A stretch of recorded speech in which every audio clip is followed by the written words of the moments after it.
Well,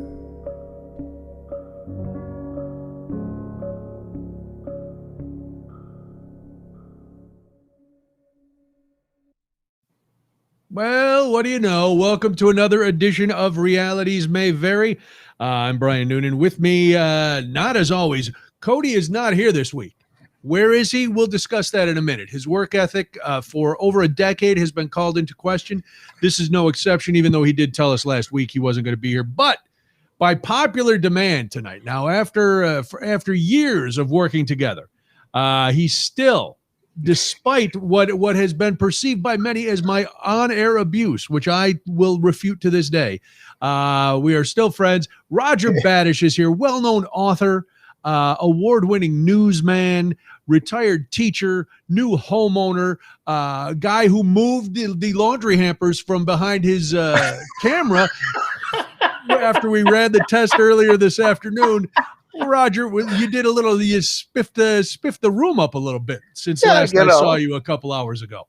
Well, I can do that now. I'm in my new home and I could do whatever I want now. I don't have to worry about landlords or neighbors or anything like that. Yeah, you can do whatever you want. That's fantastic. I can do what I want. It's my place now. It is nice to have a house. Before we get started, we should address where Cody is. Cody, as you know, if you listen to the show for years and years on terrestrial radio, or you listen to it here, you know that every year around this time, Cody goes to what I christened back in the early 70s, Nerd Fest. It's a gaming convention that he usually goes to in Indianapolis. Gen Con, I believe, is a real name. Is that right, Roger? That sounds right. Something like that. Yeah, some kind of con. It's a con. Yeah, the whole thing's a con. Conning nerds out of their money. That's what it is. But last year, of course, it was canceled because of the COVID. This year, they were going to have it, but it was not going to be as elaborate. And so Cody is hosting his own NerdCon at his home with his fellow nerds. So I forget, he has some fancy name for it, but he is he's hosting some out-of-town fellas, and they're playing board games, not Monopoly and Scrabble, but some sort of fantasy board games where they all fantasize that they got women in high school. So it's going to be fun. We'll hear all about it next week. I'm looking forward to it because it's always fun when I get to, that is where the realities really vary, because I have absolutely no interest in any of this. Yeah. But before we get started, let's do a quick plug, because if you don't know, and I don't know how you could if you've listened to this program at all, Roger's book, The Unplanned Life, is now out on audio. Now we have been plugging it. We have been plugging it ourselves. But first of all, congratulations again. And how did this come to be? Well, I had some when the book first came out. Some people had gotten in touch with me through social media and said it would be nice if you had an audio book version of it. And for whatever reason, they didn't order the printed book. They wanted the audio book. And you know why they can't read, Roger. That's my and people. That's okay. Yeah, that's okay. I can't write. Some people can't read it. So I'm okay with that. Works out then. Yeah. So I said, okay, fine. Excuse me. But I was putting it off. I said, I'm done with the book. That took a long time. I've got other things to deal with. Maybe I'll get started with it in a few months.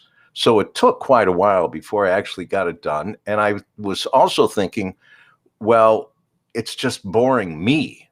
It's just me reading the book. And I get tired of listening to me after 10 seconds. I'm sorry, what? I wasn't listening. Yeah, I know. So I really wasn't into it. But then I started thinking, my brain went back to my high school and college days where I did a lot of audio production. Yeah. And I really enjoy that. And I said, let me do more with this than just reading it. Because I could have hired you to just read it. Oh, I would have loved it. Put my dulcet tones to your tone. Are you kidding? We would have sold millions. Millions, I tell you. Great. Sure, to firewood suppliers. Yeah.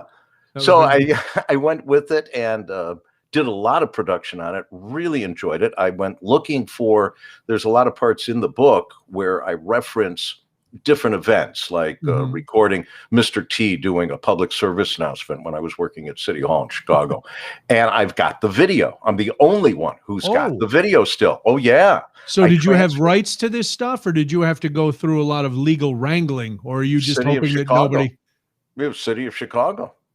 He didn't sign any contract. He didn't have any rights. Okay. It belongs. I've got the only copy. So there you go. So, Possession is 9/10 of the and law, thank Roger. you. And but it was on VHS. Oh. And Now, who's got? so, Do you have a? You're the yeah, only guy I know who would have a VCR laying around too.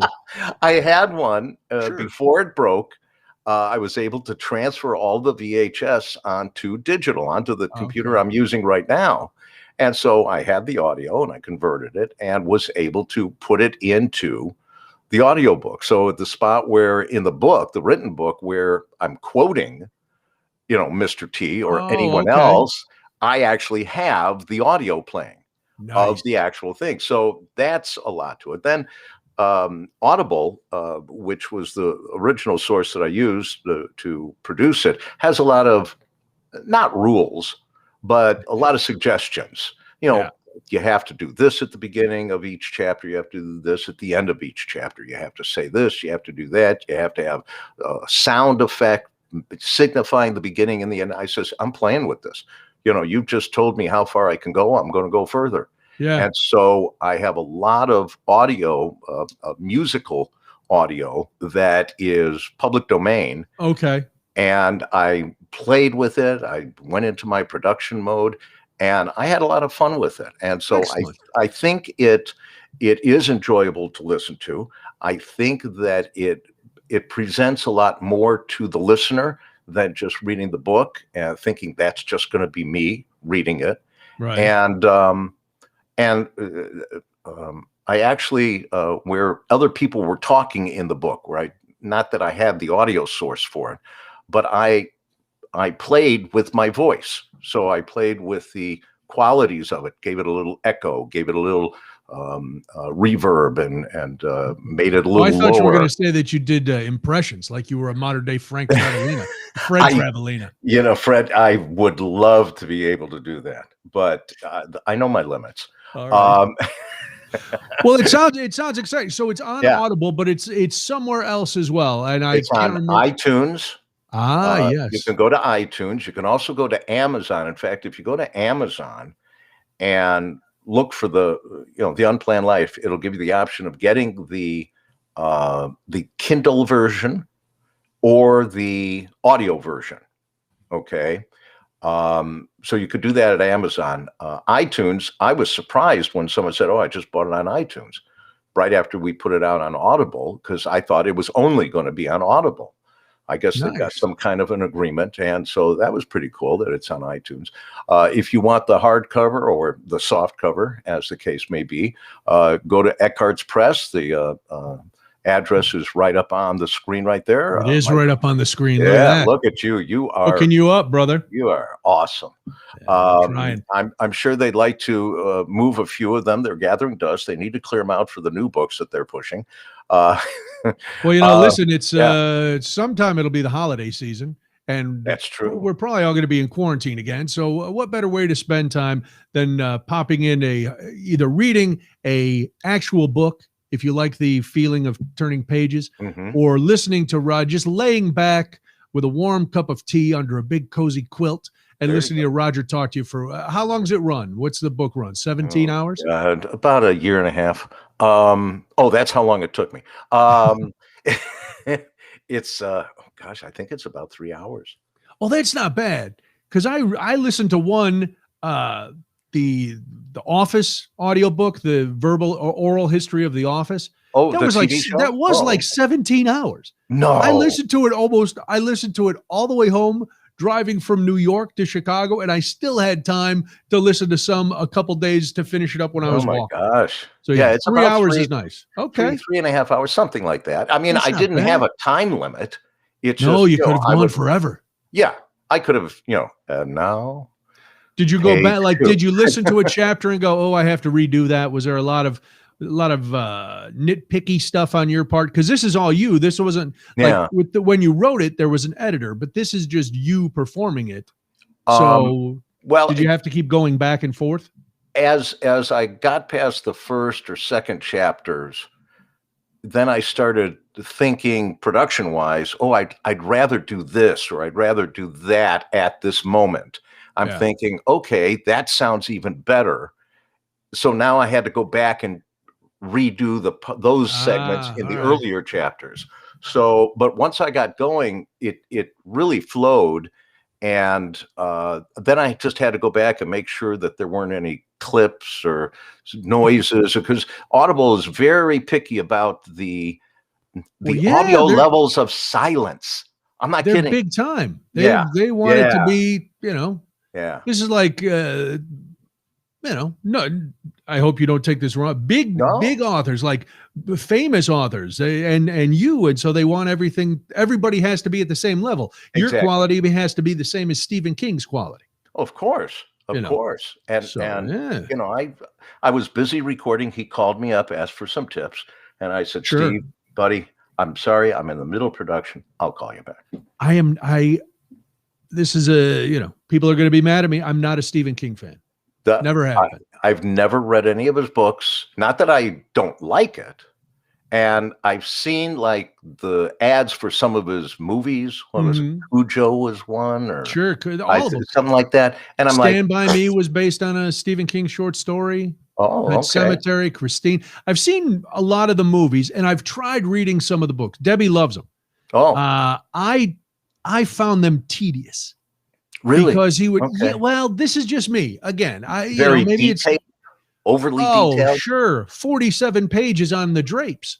I don't need that much. Let's get to. I want to get to the dog chewing me up. I want to. I don't need to know that the wind was blowing for 4 pages and how it rustled the leaves in the trees and that perhaps a swallow had come home from Capistrano. Let's go. It's almost like he gets paid by the word. He probably does. It's in his contract. This is just a personal thing. I respect. I respect him as an author. I respect him as a guy who's been doing this forever. It's just not for me. Yeah, but I watch the movies.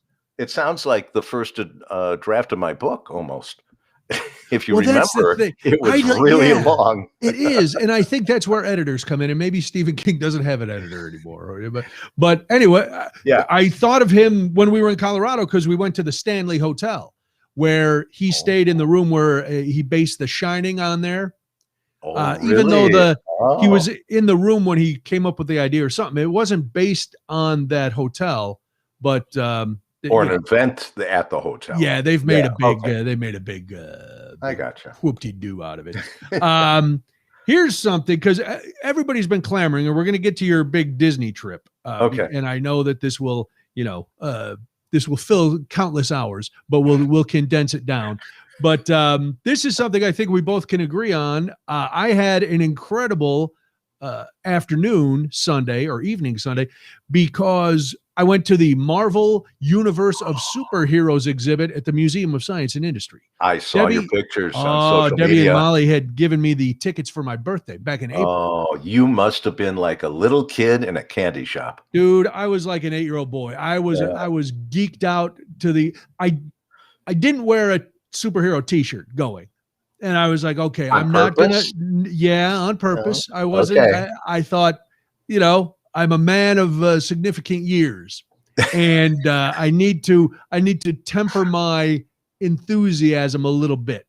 And it was one of those, like I said, they gave it to me for my birthday, and we had been, and at first it was like we didn't want to go. Well, in April things weren't open, and it was like, well, let's plan on later in the summer because maybe we'll be able to go. And we missed the window of being able to go without masks. Oh no. Because Friday, 3 days, so I was like, we're gonna get to go, and I'm gonna get to breathe the same air as the suit that Iron Man wore. And no, we had to go in masks. I did though give in, and I wore my Spider-Man face mask. Oh, there you go. So I did give in that way. But so we decided we're gonna have some dinner. I talked to our good friend Jesse Valenciana, who is used to work at Goose Island. He's now working at another brewery down in Louisville or Lexington, and we wanted to go to Pilsen. We were going to get some tacos. And oh man, we went to a little place. So I text Jesse and I go, hey man, I know you used to live in Pilsen back in the day. We're looking to go somewhere just kind of casual to get some food. And he goes, all right, the best tacos in the city, bar none, are at Antonilco at 18th and Blue Island. And I'm like, all right. Said the best pastor tacos he's ever had. Now, when Jesse, who's co-written a couple cookbooks and is a foodie and a beer guy, says these are the best tacos he's ever had, I'm hooked. Right. Fast forward, they were the best pastor tacos I've ever had. They were unbelievable. Oh my God. And this place is a little storefront joint. You order and then, you go pick up your food. It's nothing fancy. Right. Oh my God. These tacos were great. How many orders did you get? I had 4 pastor. No, I had 3 pastor tacos and some rice and beans. Okay. Which came in a styrofoam cup. It was like a parfait. Nice. A Mexican food parfait. So the rice was on there. I just stir it up and oh man, it was beautiful. Good. And being a true Chicago tacos or hot dog stand, they didn't have Coke or Pepsi, RC Cola. There you go. They had RC in Chicago. You got to. I threw Molly for a loop because I opted for a squirt. Really? Yes, I haven't had squirt since I was 12 or 13 and caddying at Idlewild Country Club. Wow. We'd get done, we'd ride our bikes over to the White Hen Pantry, pick up a couple comic books and something to drink, and I don't know why, I always got a bottle of squirt. There was something about it. It's that grapefruit soda, and I haven't had it since, and it was just the perfect combination. That's nice. So now my belly's full of spice, and it's time to go see some superheroes. It was, so you walk in, and first of all, there's a giant, Debbie and Molly got the tickets for the after hours. So the museum is closed. So the only people in there are there to see the exhibit. Oh, really? I didn't know they were doing that. Oh, it's oh my gosh. It's only like Thursday through Sunday nights.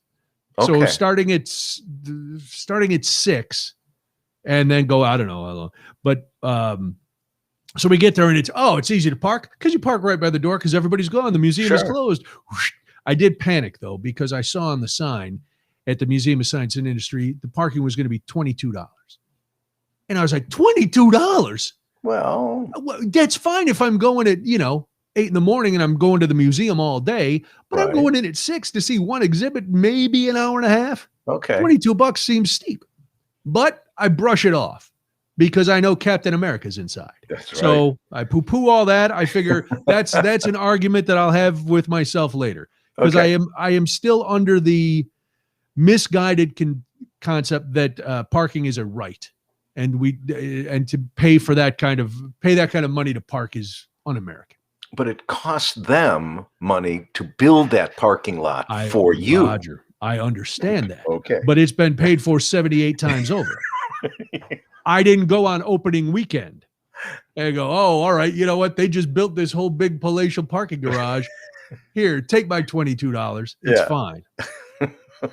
Well, the banner in the lobby is enough to get me all jazzed up. It's got all the superhero Marvel heroes on it.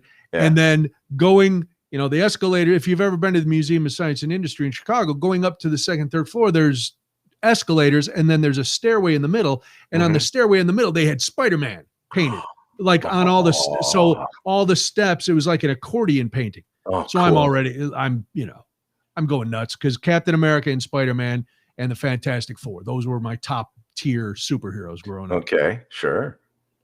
So all I can say, if you're a fan, and I know you're kind of a comics guy. I'm a big Marvel fan. I started out with them. You would love this exhibit. Yeah, nice. Because it's got everything. It's got old pencil drawings. This was one of the first, and this is embarrassing. I've been to a lot of museums around the world. Okay. Honestly, that is not me being hyperbolic. And museums bore the hell out of me. I read every little placard every little sign. I was going through the touch screens to get all the history. I read everything. I was at museums in Spain with world-class paintings. I'm like, boring, let's go, come on. You see one museum, you see them all. Here I'm like, Jack Kirby did what? And oh my gosh, look at the Hanukkah card that Jack Kirby sent out when it was hilarious. It was the Thing in a yarmulke. And it was it was the Kirby's Hanukkah card. Jack Kirby, the artist that worked with Stan Lee and created some of the biggest superheroes of all time. So, they had little things like that. And just, it was like the history of, it started out just kind of a short history of the comics. And then it got into the Fantastic Four, which was Stan Lee's first big comic. Even though Captain America had been around since the 40s. Sure. But along with the Torch. Yes. Yeah, but it wasn't. Yeah. Right. But it wasn't the Human Torch from the Fantastic Four. No. It was a different robot. Yeah. Yeah. Yeah. So they covered all that. Okay. And there were places where you could, get a picture. Now, and I'm watching. So as soon as nobody was at the thing, like there was Ben Grimm, the Thing from the Fantastic Four, sitting on the couch. And I'm watching out of the corner of my eye. And as soon as there was nobody there, I go, Molly, take my picture. I really sit down. I would have pushed the kids out of the way to sit down. Seriously. It was unbelievable. And then they had costumes, original costumes. And again, you realize how tiny Hollywood people are.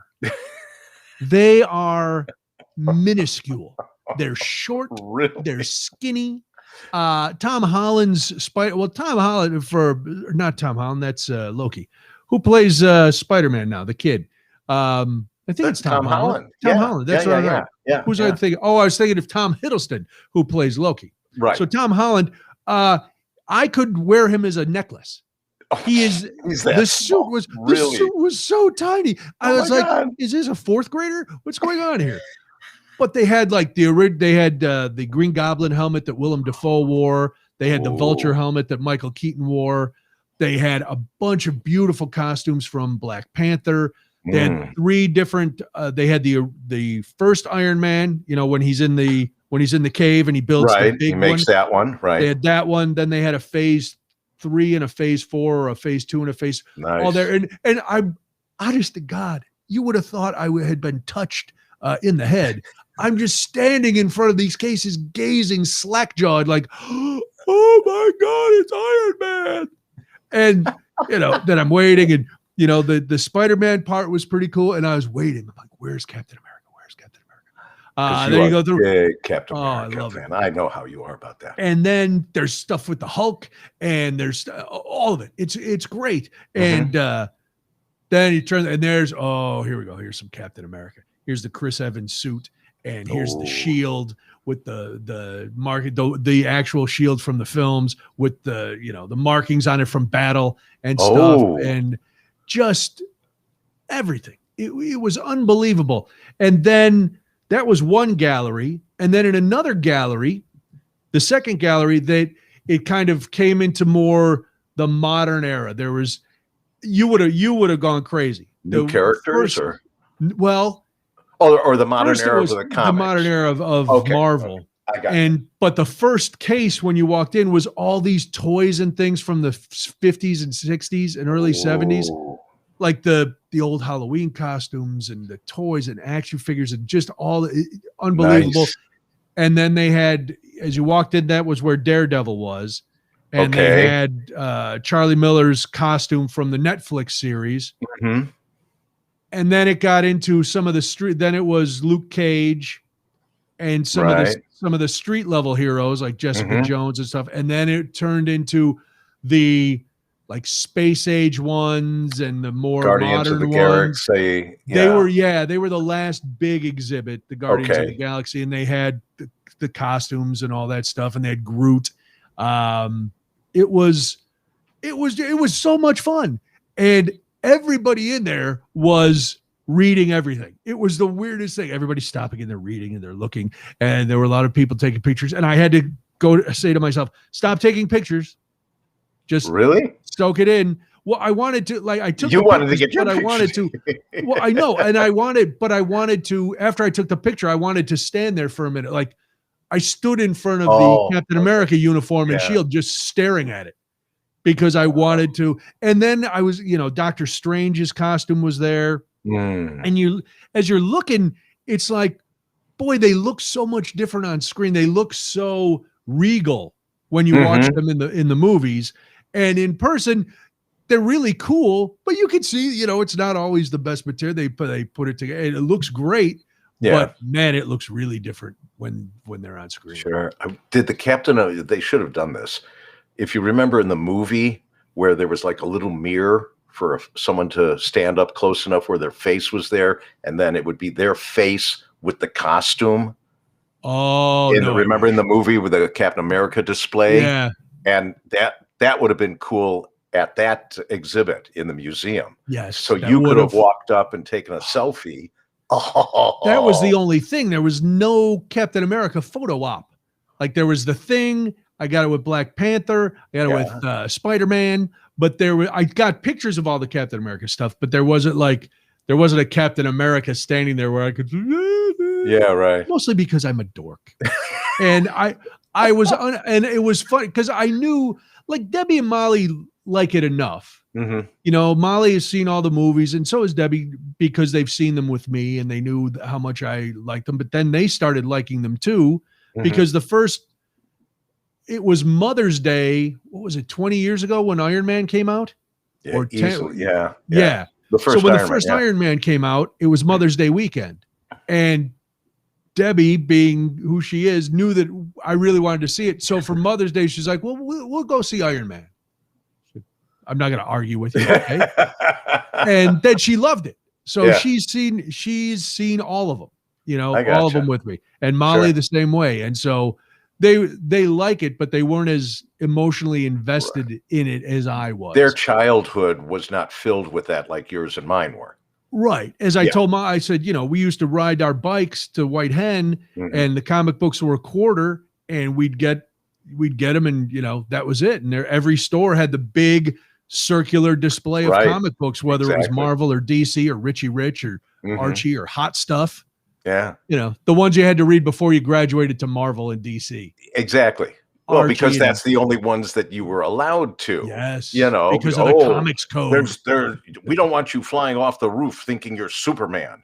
Because I go back, I did the comics at an early age, but we were watching the reruns of Superman, the original black and white George Reeves one on TV. And my folks, and it was always on after school, and there was maybe a 30, 40-minute gap between the time I got home from school and the time my mom got home from work. And she would always come in to feel the back of the TV, because it was a tube TV. So there was no way to hide that it had been on, and you're not allowed to watch TV when you get home. Well, I turned it off and I started blowing into the back of the TV, thinking I'm going to cool it off real fast. Sure. Work. And funny, we're talking about comic books at an early age, and there's a part of my growing up in the book, actually, where my dad finds me at one of the comic book shops that I used to frequent, where I was supposed to be home getting ready to deliver newspapers, and instead I'm over there reading comic books. So there's part in the book that you could read about or hear about. That'll be fun. Yeah. Mike asked, will they ever make a good Fantastic Four movie? Yeah. Supposedly there is one in development. Yeah. And by Marvel. By Marvel. That was the thing. Sony and other companies had the Fantastic Four, and I wept every time one of those movies came out because they were so awful. Horrible. And so I'm holding out hope. I just read a thing because they've got the new one coming out. Somebody in the Ten Rings. Shang-Chi and the Ten Rings, which was after my childhood. Yes, I just read that he was introduced in a comic book in 1973.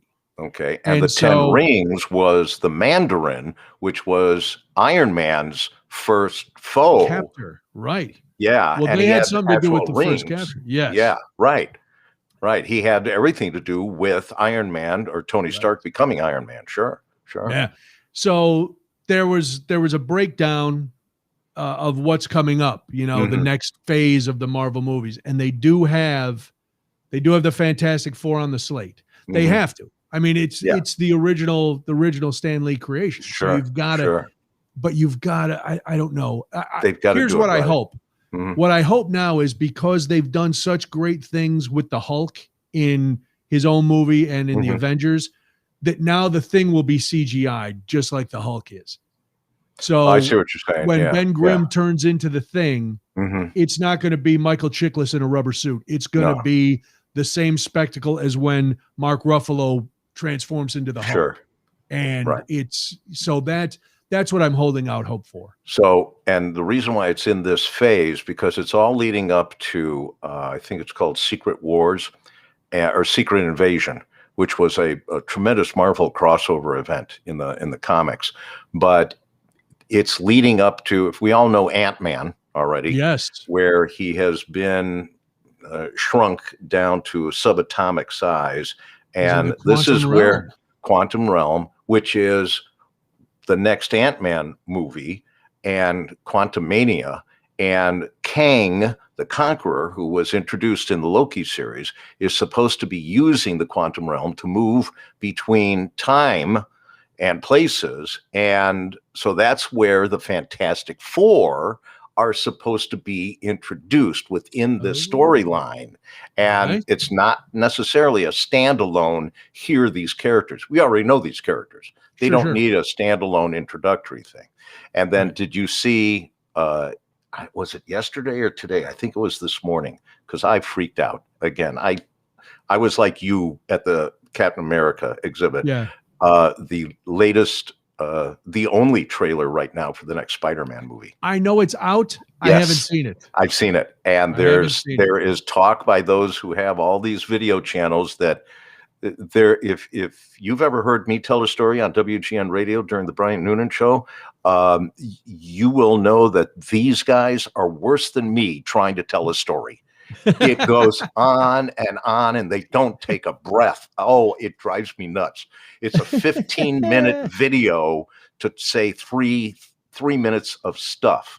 And there's talk now, there's somebody in some of the scenes with their hands on a table, and they're saying these hairy arms are Matt Murdock's hairy arms, and Daredevil is. I have heard that I have read that before, that there is it looks like Daredevil may make an appearance, because they're trying to bring him back.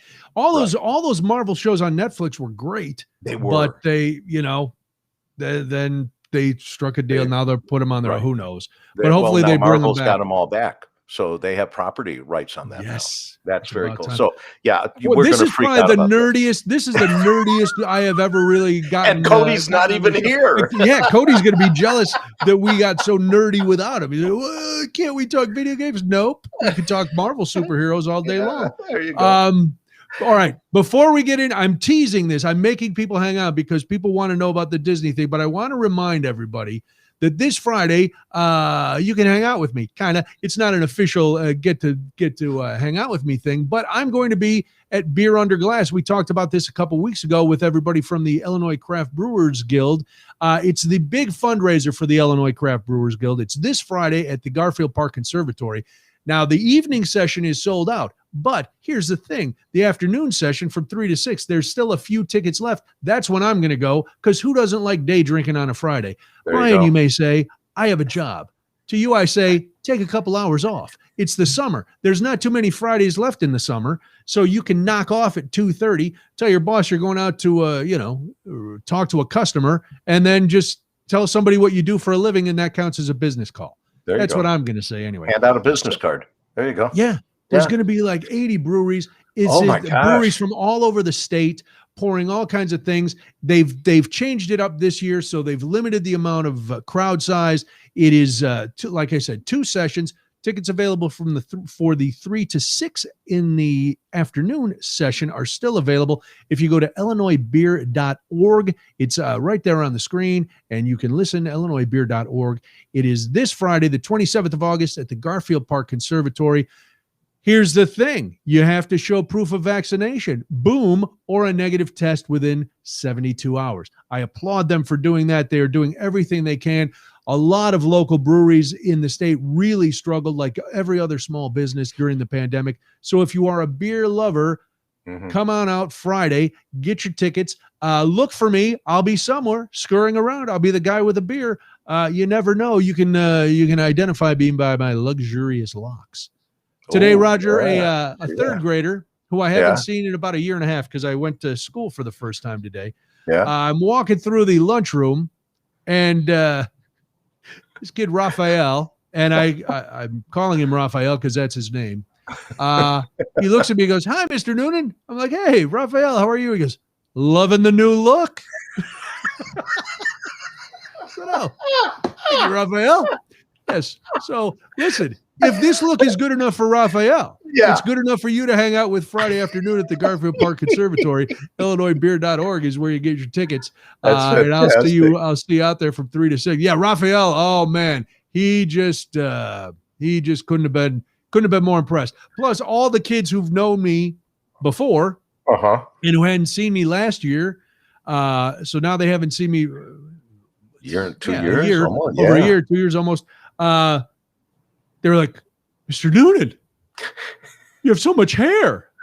Because the picture on my ID is, no hair. You're right. And then I had to take my mask off at one point, and somebody goes, "And you have a mustache too?" Like, yes, things change.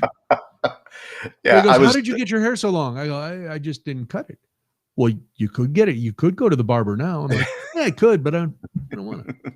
So I was told by one administrator when I was teaching at Evanston High School, I was growing my beard, not just like this, which is kind of thin and trimmed, but I said, "I'm tired of shaving. I'm tired of trimming. I don't care. I wanted to get a Santa beard, go crazy." And it was getting really thick. And one administrator pulled me aside, says, you're scaring the students with your beard. Can you trim it or shave it off?"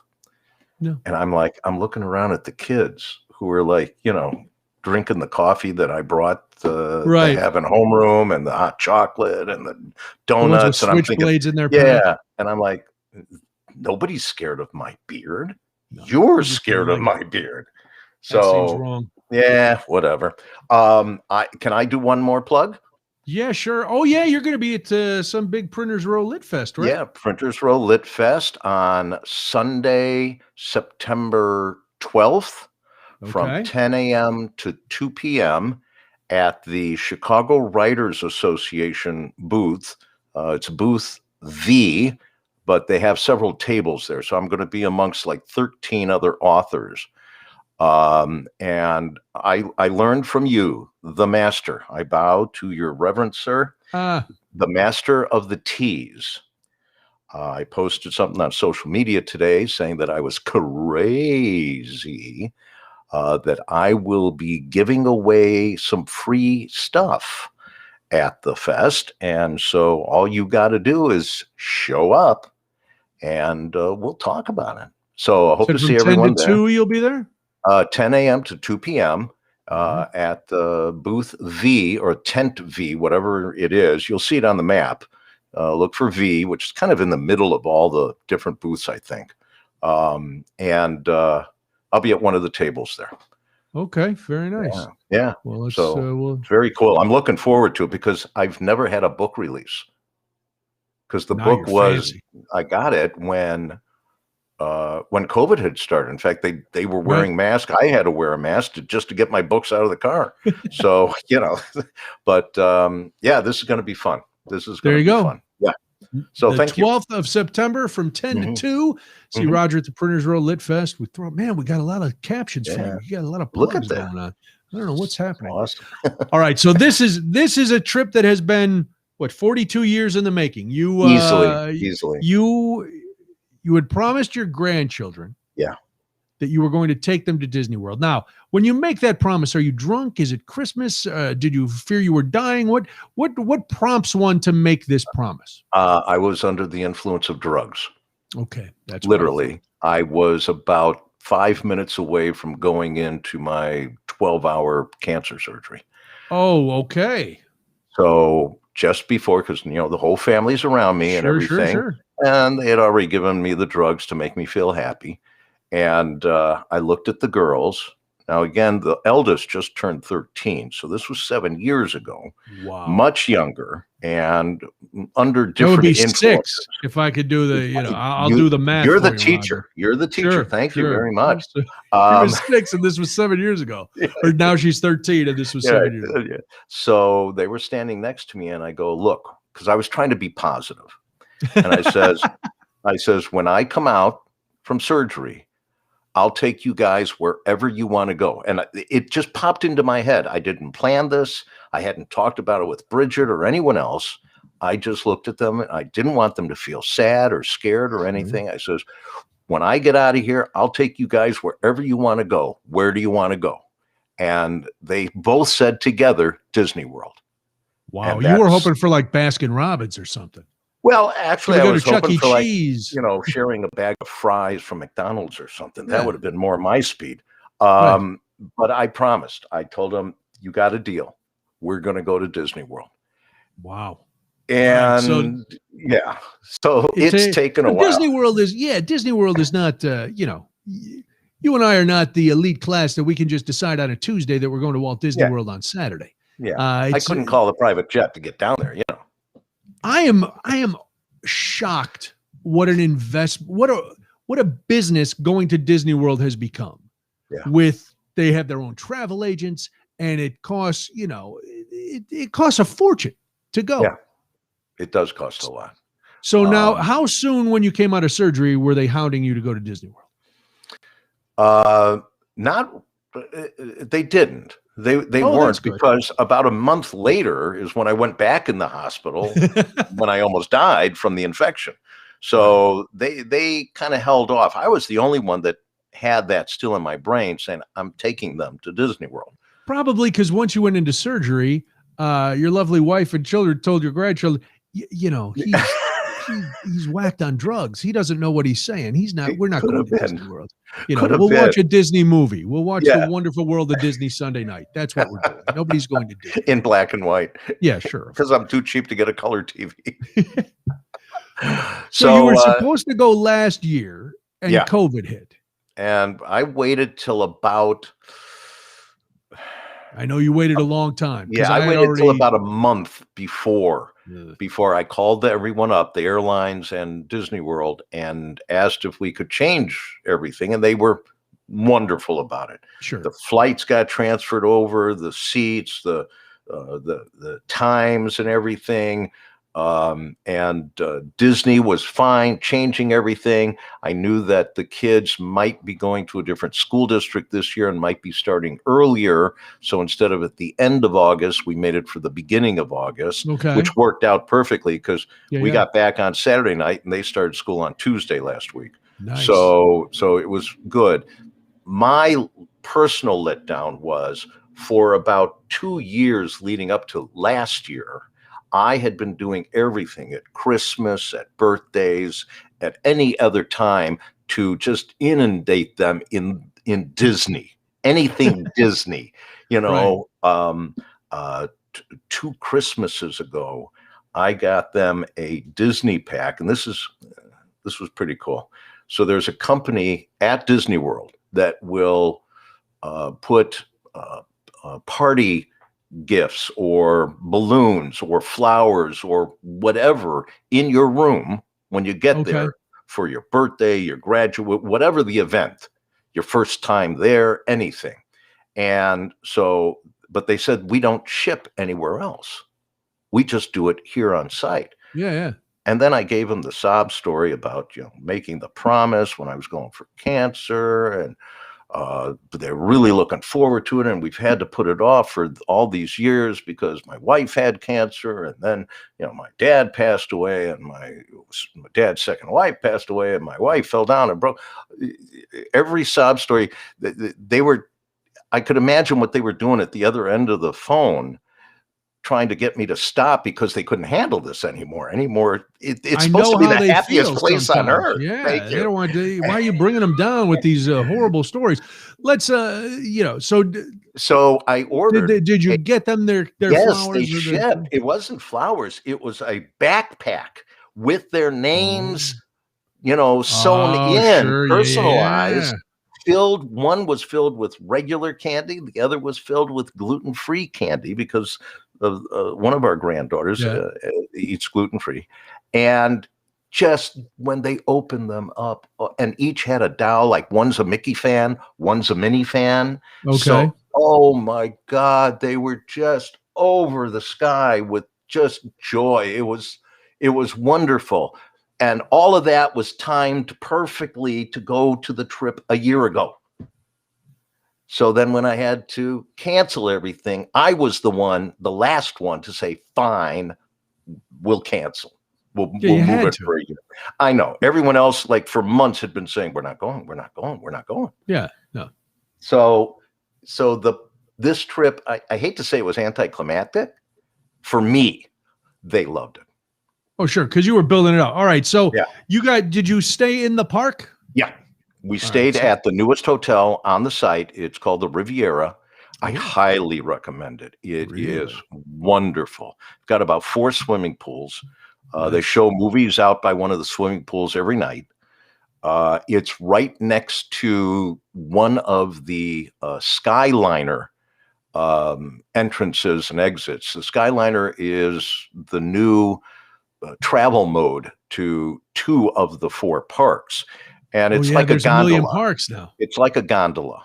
Oh, and you get in the carriage and up you go and you travel, and then you can switch to another one, go into another place.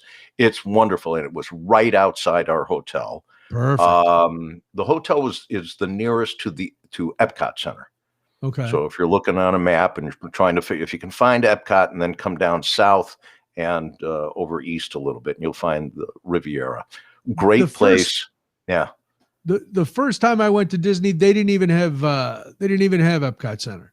There was, Space Mountain hadn't been finished. It was we went a long time ago, back when it was basically just sitting in a swamp. Well, they're celebrating their 50th anniversary, next month.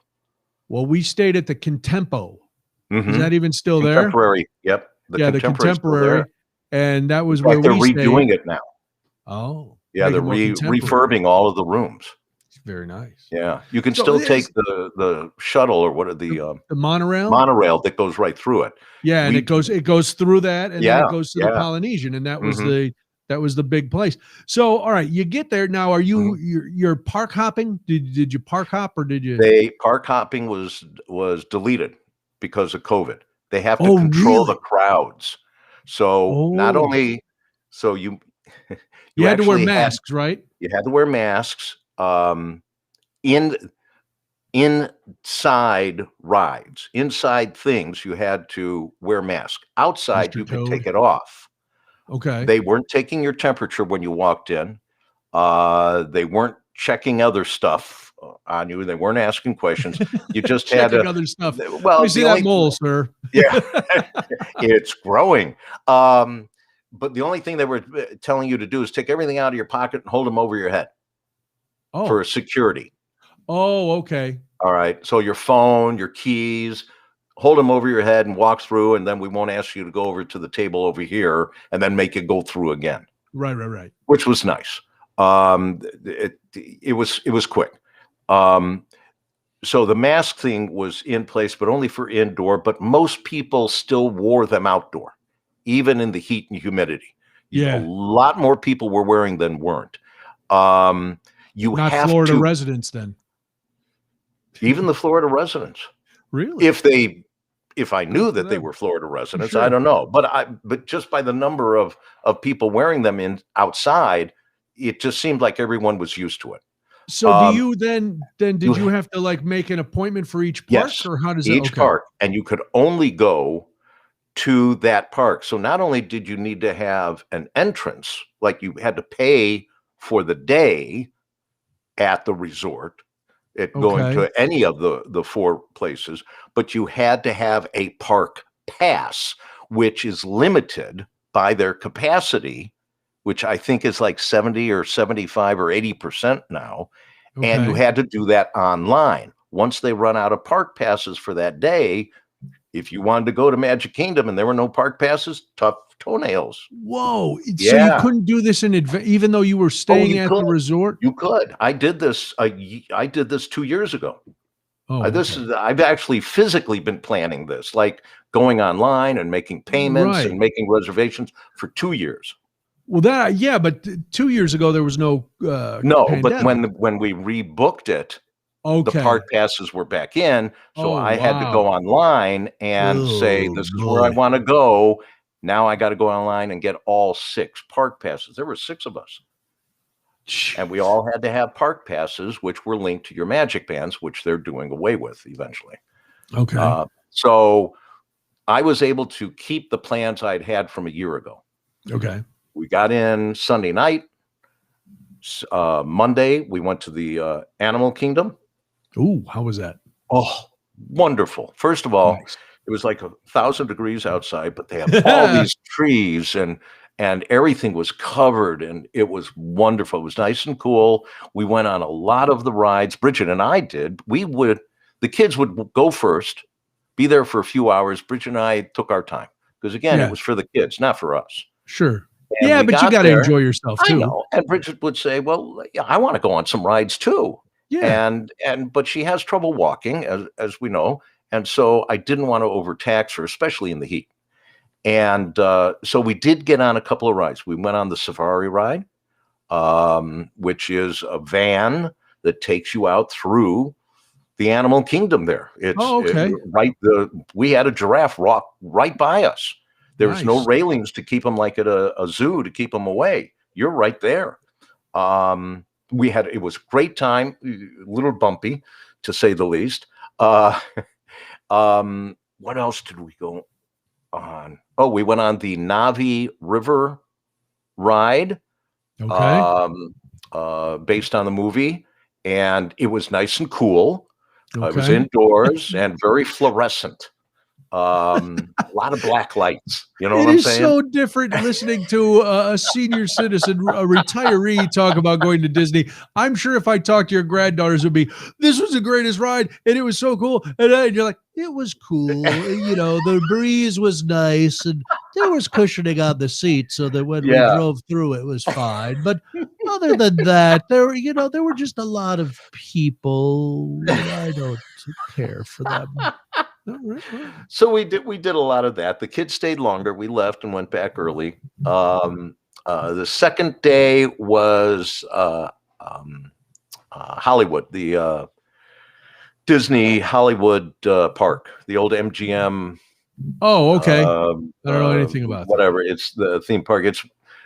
It's where all the not the Magic has. It's the Grauman's Chinese Theater replica is there. Oh, okay.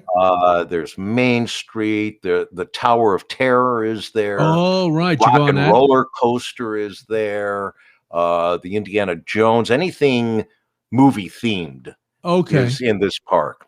Hollywood Studios. Did you go on the Tower of Terror? Did you drop down 58,000 feet? Our son and eldest granddaughter did. The youngest one didn't want to go on it. And our daughter had to stay with her youngest one. We could have stayed with her. They could have gone on. She could have gone on, but whatever. Again, another 1,000-degree day in the shade. It's August in Florida. I don't know if you looked at Weather Channel when you were doing all your extensive research and booking on this. Yeah. It's summer in Florida, and Orlando is in a swamp. Literally, this is not me saying, "Hey, let's drain the swamp." Orlando was built on a swamp. That's why Disney bought it, because he got the land really, really cheap. Because nobody other than mosquitoes and gators want to live there. That's right.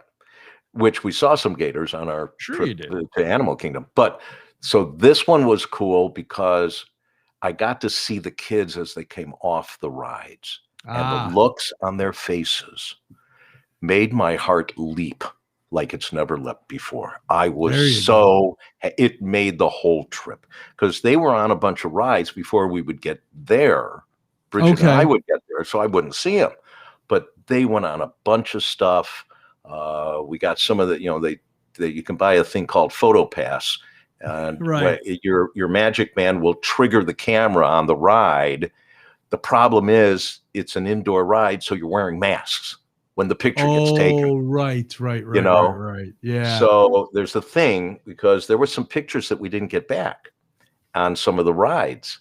And a couple of days later, I went to a place where you can ask about them. Where are they? They're supposed to show up on your phone. Okay. And I said, well, these are curated at another location by some people, and they have to look to make sure that, we have this rule about wearing masks inside, and they got to see if they're wearing the mask or not. And if they're not, sometimes we're not allowed to really let you have the pictures. Ooh, so your family members are scofflaws. They're anti-maskers. No, it could have been because somebody else in the car, in sure, the in car the with log them. or whatever. Exactly. Yeah. So, or maybe your granddaughters were flipping off the camera. Let's be honest. I think in one Could have been a no, little. let's not get into that one. Well, They were listen, good.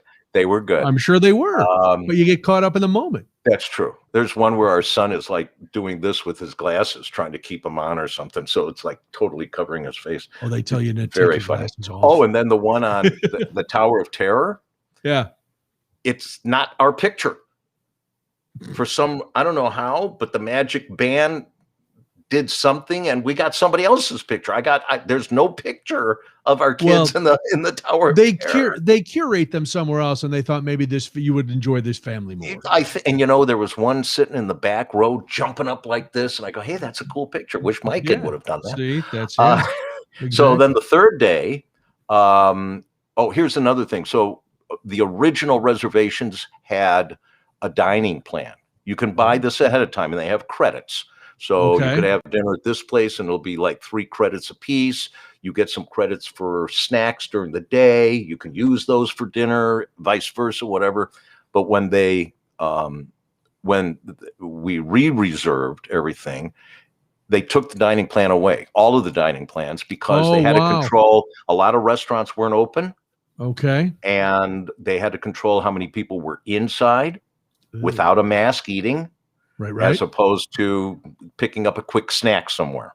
So we did a lot of snacks during the day. We didn't do any dining because we were so exhausted and worn out that we didn't think food. Plus, it was so hot. Who wants to eat on a day like that? So the third day, $78 on a bottle of water.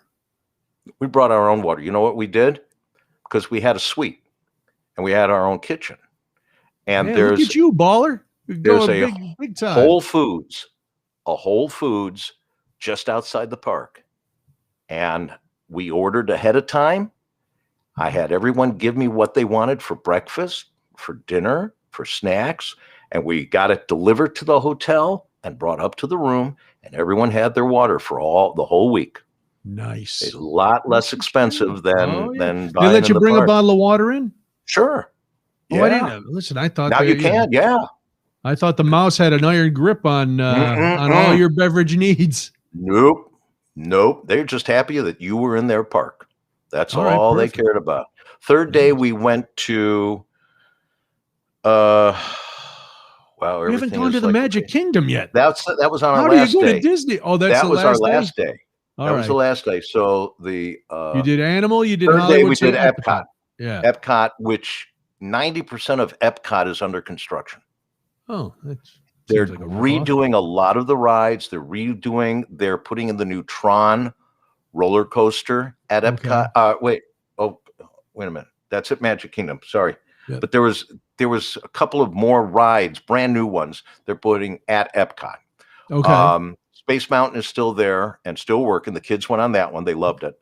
That was a really rough day. Because we started going around to all the countries. Yes. And eat, because the Food and Wine Fest is going on.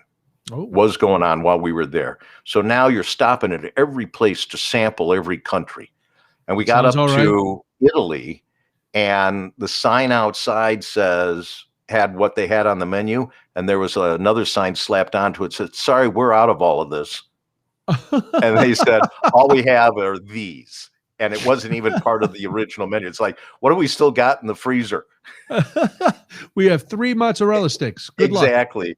So we had a great time walking around, but Bridget and I got worn out, and this Oh, I is can where the imagine. adventure, and I'm not going to recount it, but let's just say I was more stupid on that day than I've ever been before in my life. I know it's hard for you to accept that, but I just think it's a Herculean task to outdo yourself. Well, I did. It took us as long to get back to the hotel as the amount of time we had stayed in the park. And we went on things getting back to the hotel that we had never planned on being on in order to travel between the parks. Oh my God. And you ended up at Universal Studios. We should have. That's seriously. Is it because you got lost it was on that day. I'll make it brief and see if you can. You got kind of lost in Epcot and thought the door was one way and it was another, and you had walked completely the opposite way. Exactly. And then finally wised up and asked somebody. Yeah. And then there were some nice Disney people who offered you assistance with various modes of transportation. I think you took a rickshaw and a pogo stick. And then Goofy actually pulled up in that jalopy that Goofy drives, and he gave you a ride. Well, so Roger Rabbit and the taxi kind of picked up the second fare, Man, oh man. So, but you finally made it home. That was the day I lost 50 pounds. All right. Very good. I've since put it back. But we had a great time. Then we went to Magic Kingdom.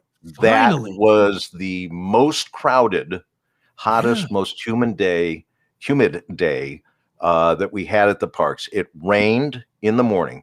We had rain predicted all 3 days before. Yeah. Never happened. No rain. This day, the rain was predicted. Just as Bridget and I got to the park, it opened up. So now we put on our sauna suits. Oh, sure. Those clear plastic, cheap rain ponchos with rubber bands around your wrists. And now I'm soaking. Wait, rubber bands around your wrist? The rubber bands inside were sewn inside of the edge of the. I got the real cheap ones, and it's the rubber bands. They have rubber bands, not elastic, but it's rubber.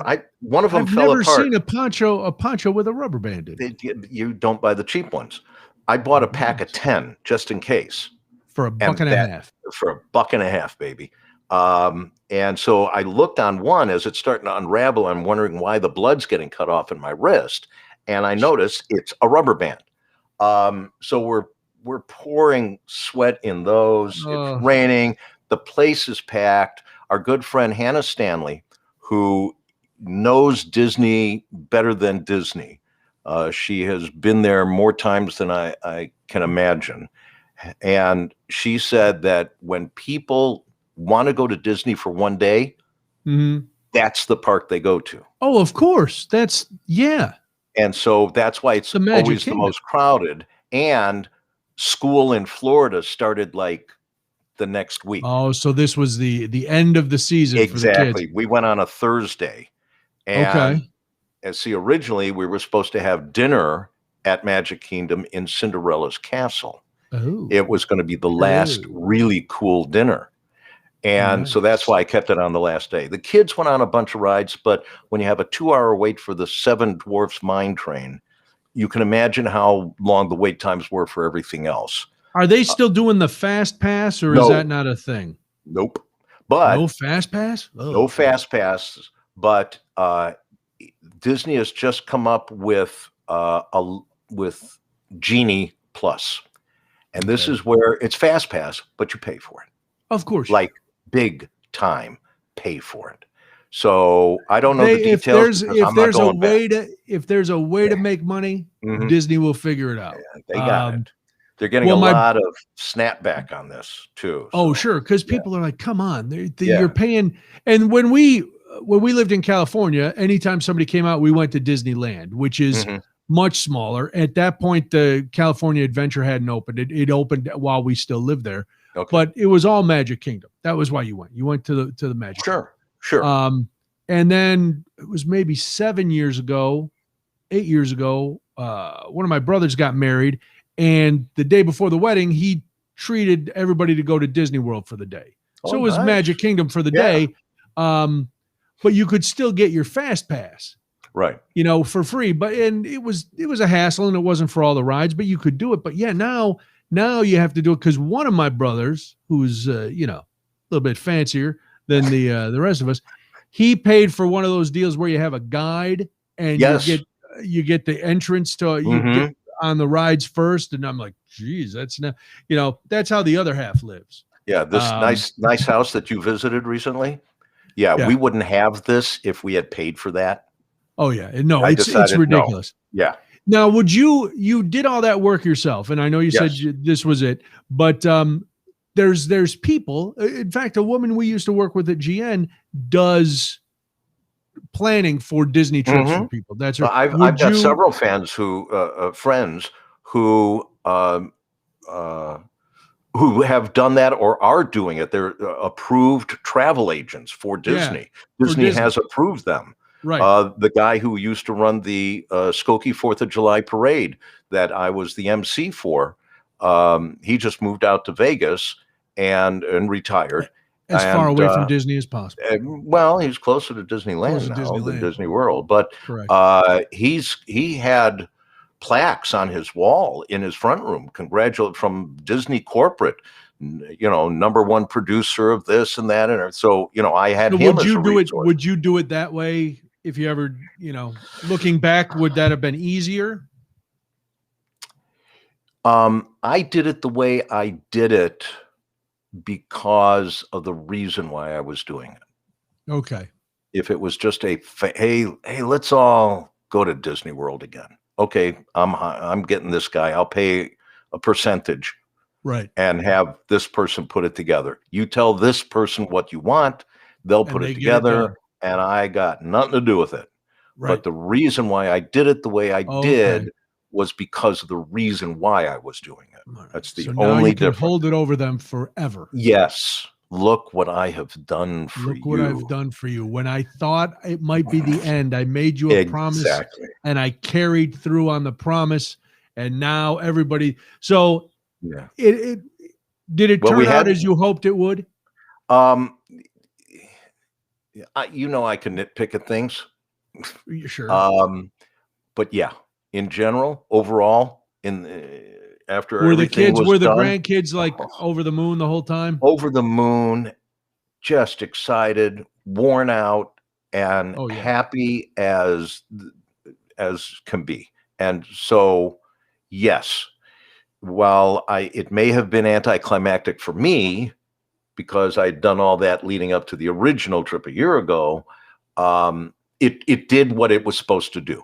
Yeah. And they were older and they had a great time. I was worried, they won't like Disney anymore. They won't like Dumbo. They won't like, and so several years ago, I still go on the Dumbo ride.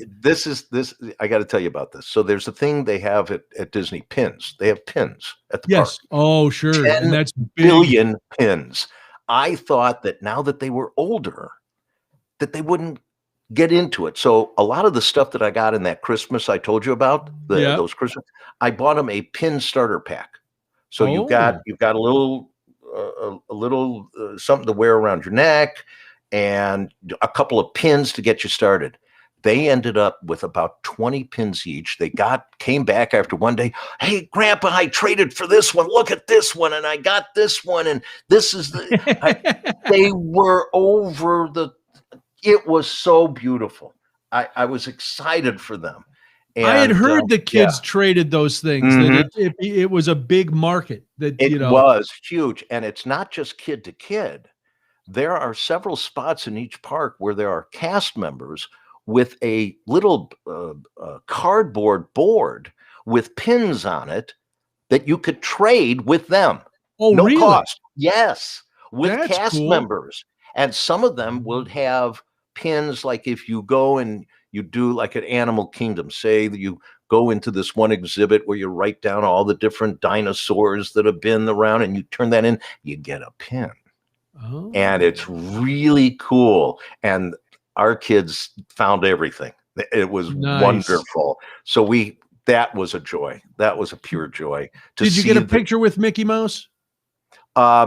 No, because here's the other thing. Well, hold on. Wait, they're not doing you those. Didn't go to Disney. They don't do that anymore. They don't. No, What? you cannot get close to the characters.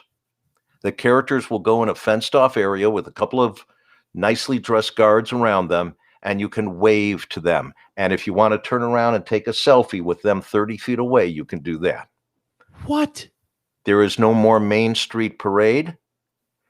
They will take certain characters and march them through maybe a 200-foot path with music playing, and then they disappear. And you cannot go no up to big them. electrical parade deal. No. Now, is that just because of COVID, or is this? It's because of COVID. They don't want the crowds gathering. They don't want people 40 deep. And so when these characters suddenly appear, which you can because you can hear the music beforehand. And I posted a couple of videos. One was the Toy Story characters. One was Mary Poppins. I forgot what the other one was, which was Mickey and Minnie. We had that one, and that was where we were sitting in a restaurant having a snack outside, and we were at the end of their parade. Okay. So they had walked around for a couple of 100 feet and then gone right past us. And it went fast. There were only like 4 or 5 characters, not this really long parade. Yeah. Yeah. So that I feel bad for you, because that I'll tell you, even as a grown man, going in, they used to have the little spots, and Mickey and Minnie had a house, and you would go in, and there were Mickey and Minnie, and you'd be like, and then you get your picture taken. That's No. Now, sometimes they'll all come out and they'll stand on a balcony and wave to you way down below, and that's it. That's as close as they'll get their cast members. See, our last day this is all because DeSantis is an idiot. The governor of Florida. I'm not kidding. That's You don't your. have You to do laugh. it. You Listen. I know. I'm not afraid to call him out. I know you aren't, and we'll leave it at that. But our last day was supposed to be they have 2 water parks there, and the kids had seen the videos of them already. Okay. And they wanted to go on the 5 mile high drop. Oh, geez. It's not 5 miles. It's like 100 and something feet. But that's big. If you've never been on one like that, then it's 5 miles away. They wanted to go that, and I saved that for the last day because I figure 4 days, 4 parks, hot, muggy weather. They're going to want to be in water. We had rain that day. We had storms come through the area. The kids got up late. It's a 2 bus ride from where we are. You have to take a bus to the Animal Kingdom and then get a bus for the water park. And of the 2 water parks, only one is open. Really? And we had an early 6 p.m. early dinner reservation at Topolino's, which is a highly rated restaurant on the top floor of the Riviera Hotel. Yeah. And we were there long enough so that when we were finally done eating dinner, and oh my God, was it a dinner? Oh, it was a dinner. They have a balcony. You go out there and you watch the fireworks. Oh, nice. Yeah. It's very nice. Beautiful.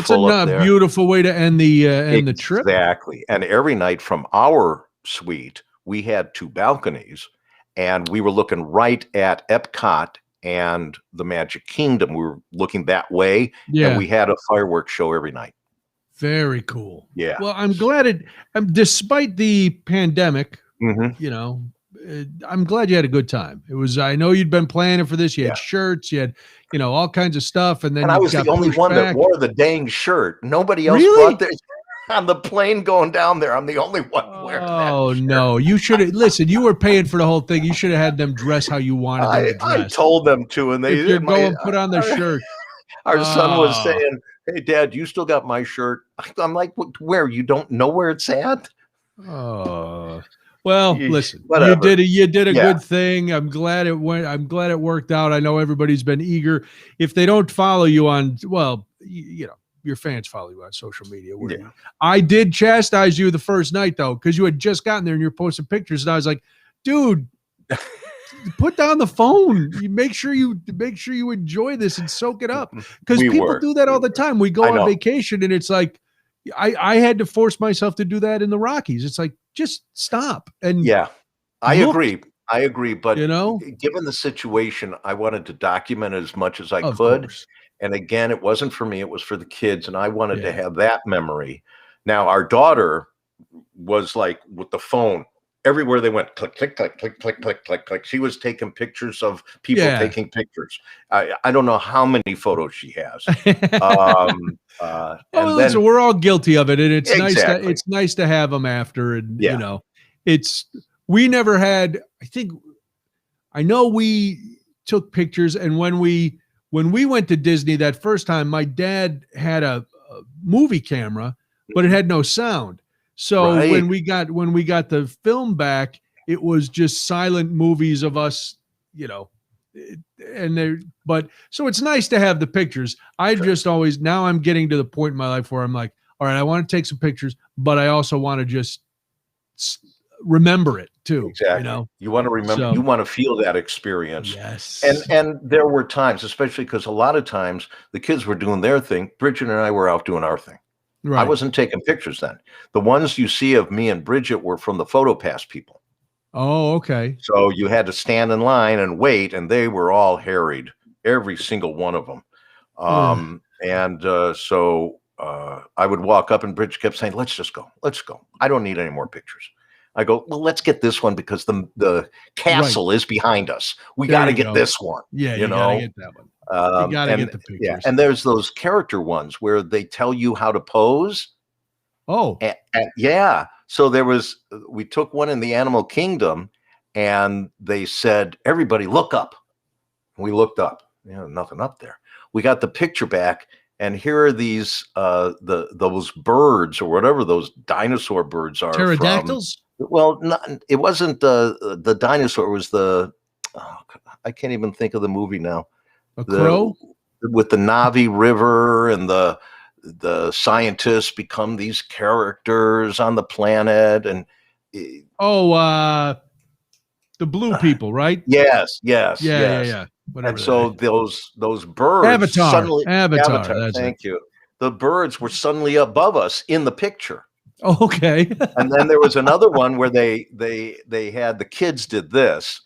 It was over in Hollywood Studios. He had the kids look up like that, and here are like star cruisers coming across them Oh, in the cool. final picture. Yeah, and there's a bunch of those where you Okay. could have a character suddenly appear next to you, Yeah. stuff like that. That's fun. So that was fun. That's new. Um, I get a text on the Hollywood studio days from my son.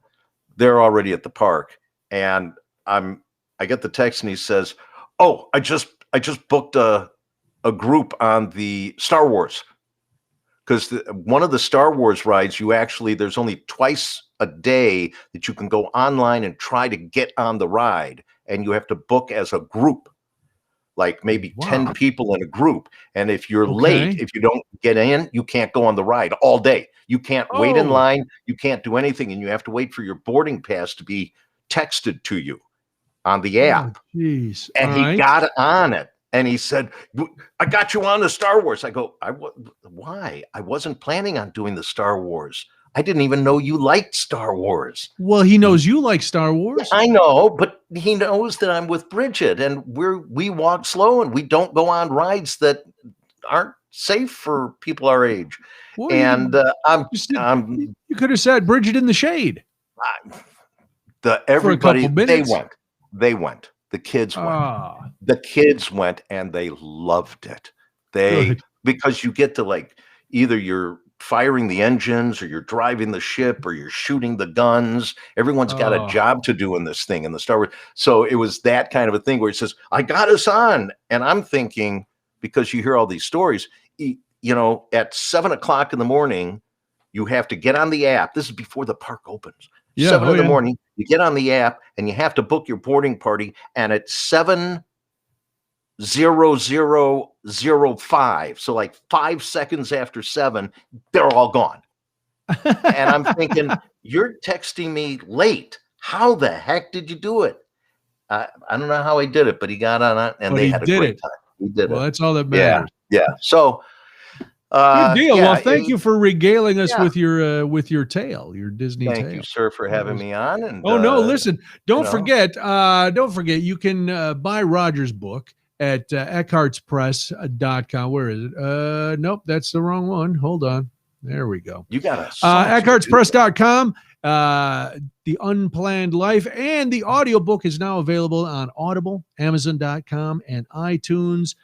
Listen to Roger tell his story with some enhanced audio there.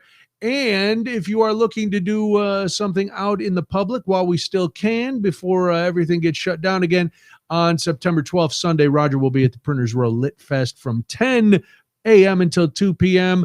There's a rumor that there will be some giveaways. I don't know what they are. Roger is being very cagey about it, which I admire. So go out and see Roger from 10 to 2.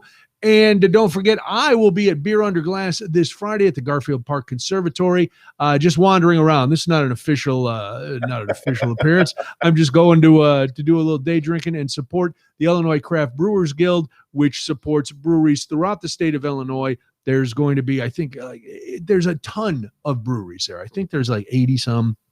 Maybe not, but they're all pouring different beers, and it's a smaller crowd. There's only one session left. You can get tickets for the 3 to 6 p.m. session. If you go to illinoisbeer.org, you'll get all that. Look at that, Roger. I haven't forgotten how to do the plugs. I haven't forgotten how to do all of that. Cody will be back with us next week. We hope you will be back with us next week. As we like to say at the end, don't forget to subscribe. Tell your friends to listen to the podcast wherever fine podcasts are sold. If you're going to, iTunes or whatever to get Roger's book, why not subscribe to the podcast? Listen to that. That'd be fun too. Such a deal. After you can only listen to Roger's book so many times, and That's true. Then you can only listen to us you guys. so much. I would listen every time because you do a show every week. It's something new every week. We knew we need more shows. Are you still on? Did you stop? Did you retire from No, radio news now? I'm on Sunday nights from 5 p.m. through 11:30 p.m. Okay, News top and the bottom of the hour. We're done. Nope. Right. Nope. Well, that's very good. Yeah. Roger's there. Sunday nights at the old place, doing the news, talking newsy things. Newsy Roger, stuff. It was great. Thank you for coming on tonight. I appreciate that. Thanks I know for everybody, asking. all the fans were wondering what happened with Disney after all the buildup, and they knew the disappointment. So I'm glad you got to share that story. Thank you. Good luck with the book. Congratulations again, and we will talk very soon. Everybody else, thank you for watching tonight. Thank you for listening on the podcast. We will talk to you again next week when more realities will, in fact, vary. Until then, see you later. Goodbye. Good night. Thank you. And don't forget to follow.